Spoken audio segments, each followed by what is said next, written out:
Welcome back to my channel. My name is Megan, and here I will be reviewing 5 books I read in the month of June. The first book I read is called The Madonnas of Echo Park by Brando Skyhorse. It is a collection of short stories that are all interlinking. All of the characters reappear in various ways in other stories, and the main event that centers this collection is a group of young Mexican American girls in the early 80s in Echo Park one day decide to recreate Madonna's Borderline video, which was actually shot in Echo Park, Los Angeles. And so they are all outside recreating this video, and there's a drive-by shooting, and one of the girls is tragically killed. And so the collection follows at least one of the girls from the dance troupe, follows the girl who died, her mother, her stepfather. It follows different characters in the neighborhood, the bus driver, the bag lady, and it basically just conveys how this crime affects people, even in a way where it doesn't seem so direct, but it's always in the back of people's minds as something that happened. And it's definitely a slice of life of Mexican Americans in Los Angeles throughout the 80s through the 2000s. Yeah, I thought it was pretty solid overall.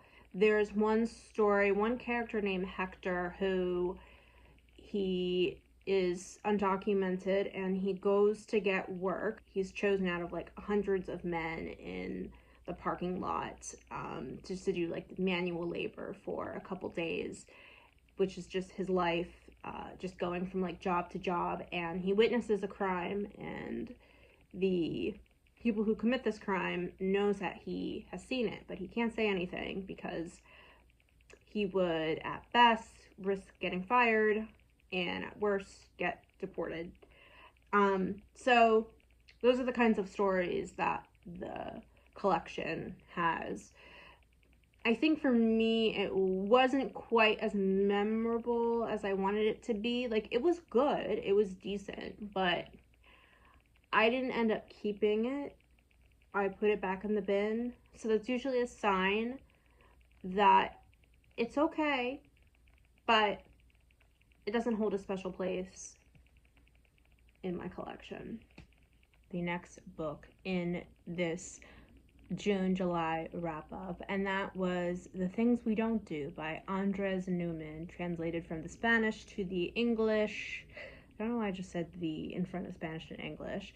Andrés Neuman is an Argentinian author, and I had never heard of him before either.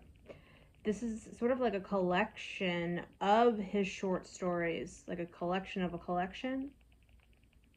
Compilation of a collection, excuse me. So this wasn't, I can only really remember a couple stories from this collection. I think that a lot of what he deals with is more of domestic fiction.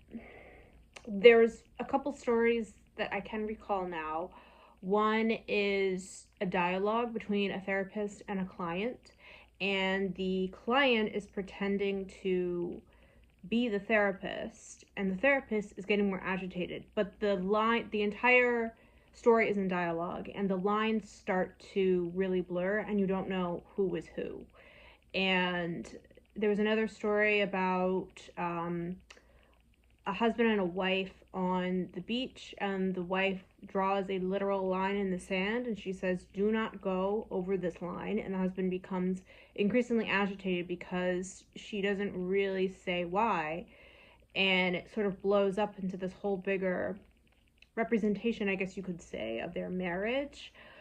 But I don't recall many other stories. I know there are some, I feel, kind of memoir-ish that were in here. There's one where Andres talks about his father about to be drafted, or he's waiting in line somewhere with a government official, and the government official mistakes his father to be related to a famous boxer. And his dad plays along and is like, "Oh yeah, he's doing well. He's doing really great. And because he pretends to know him, the officer believes him, and his dad just like gets to walk on through. But I don't recall. Why do I not recall this collection? It just wasn't very memorable to me. I'm sorry.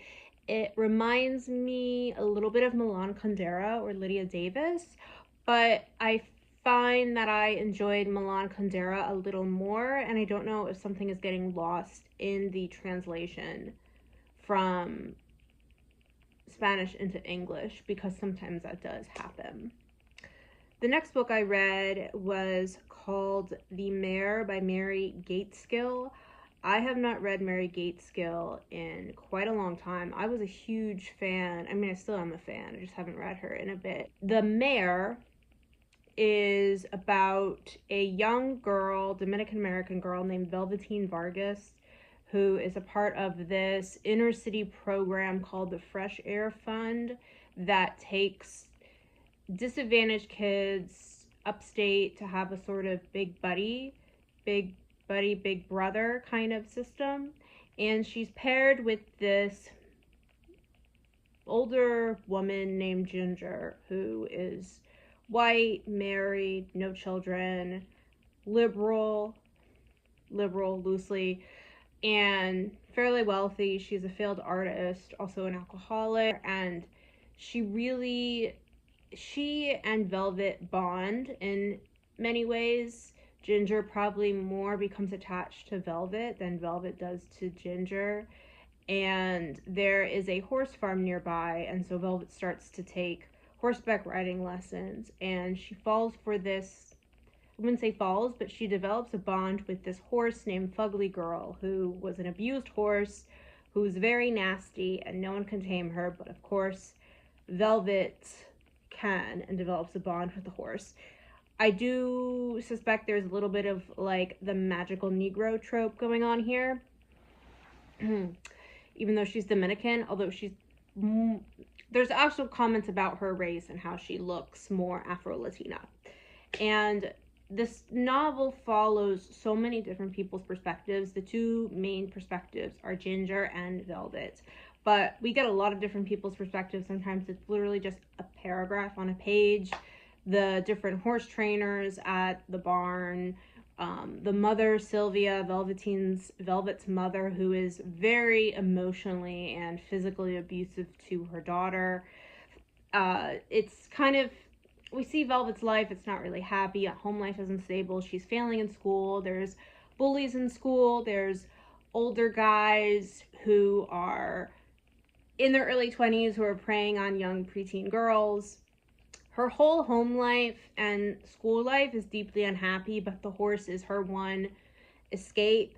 And Ginger just develops this sort of unhealthy fixation on Velvet, and her husband Paul is like, you're trying to be like her white savior kind of thing. You don't really know boundaries. And I guess the Mare gets into a lot of themes of motherhood, and are you less of a woman if you don't have children? And there's sort of symbolism comparing horses, mares to women, and it was not bad. I thought it was compelling.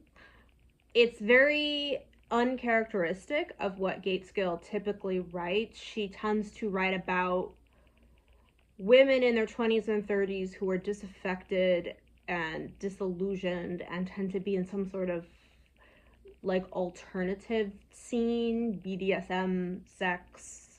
That's a common theme with Gaitskill's work. So this was definitely different. I do think sometimes it lent itself a bit to racial stereotypes, because I guess you can kind of question, does an older white woman like Mare Gaitskill really have the authority to pretend to voice a young Dominican American girl from the hood?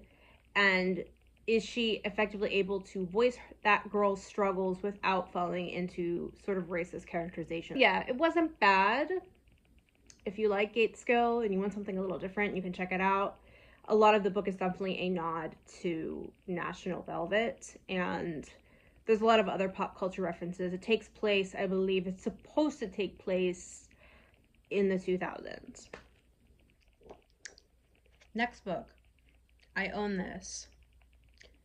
I am so happy to actually have a physical copy of something because I just give stuff away. Mare Gaitskill's Don't Cry. After I read The Mare, I was like, let me look back at my own Mare Gaitskill collection and read her stuff. Reread. So I decided to reread Don't Cry, and I remembered why I loved Mare Gaitskill. This is a short story collection she published in, I believe, 2009. And there's some really compelling, amazing stuff in here. She does branch out, which I can see what she was doing with The Mare, but in terms of her topics, but I felt like The Mare was her trying to be a little more commercialized. And in here, she does different perspectives and different subjects and plot lines, but it just felt written better. I think that Gaitskill overall is a better short story writer than she is a novelist. She just overall excels at short stories.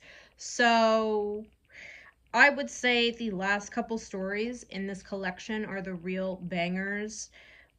My favorites were The Arms and Legs of the Lake, Description, and Don't Cry. The Arms and Legs of the Lake, definitely very 2000s-esque. It takes place on a train, and it deals with a couple veterans of the Iraq War and their perspectives, and it gets into the minds of all these people on a train, but all of their stories and backstories are kind of interconnecting, I guess you could say. And overall, I don't really have much to say because I feel like I'm just going to give away the plot of it, right? Description and Don't Cry, the last two are kind of interlinking. There is a teacher in the story that briefly appears in Description, and then she becomes a main character in the title story. Description is about two guys who are hiking. They just completed their MFA creative writing program, and there's this masculine competitiveness between them.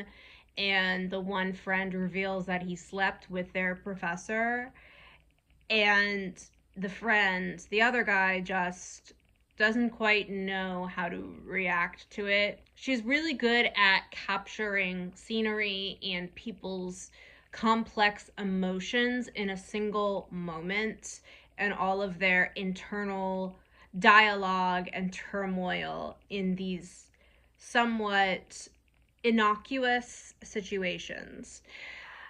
Ooh, the sun is really coming in bright here. And then Don't Cry, which I think is the stellar standout of this collection, is about two women. We have the professor again. I believe her name is Janet. Oh, Janice. How would I not remember that? It's my mother's name. And her friend. Her friend goes to Ethiopia to adopt a child.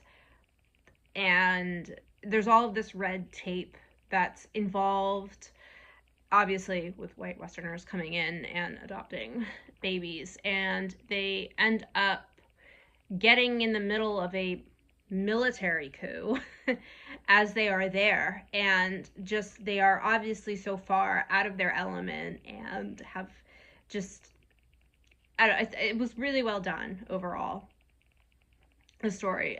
There is some typical Gaitskill things, College Town, 1980. If you know anything about Gaitskill and what she writes about, you're just gonna hear the story and be like, oh yeah, that's Gaitskill. Mirrorball actually has a magic realism element to it.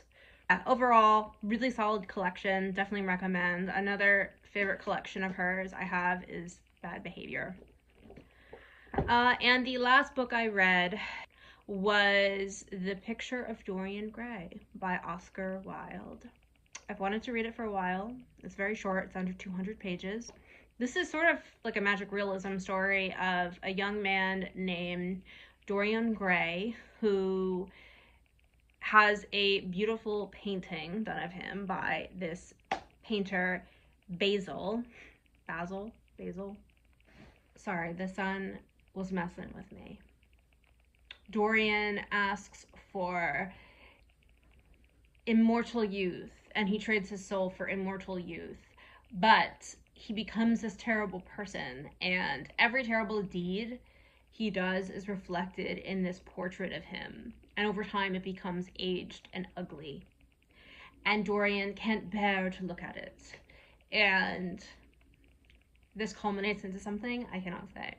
So it's a great short story, or little novella, and Oscar Wilde was the king of these like little quips, little pithy quips about life and art and people, and overall it's a classic that I definitely recommend. I actually wish I had read it earlier, but I'm glad I did. So, and there ends my wrap up of June.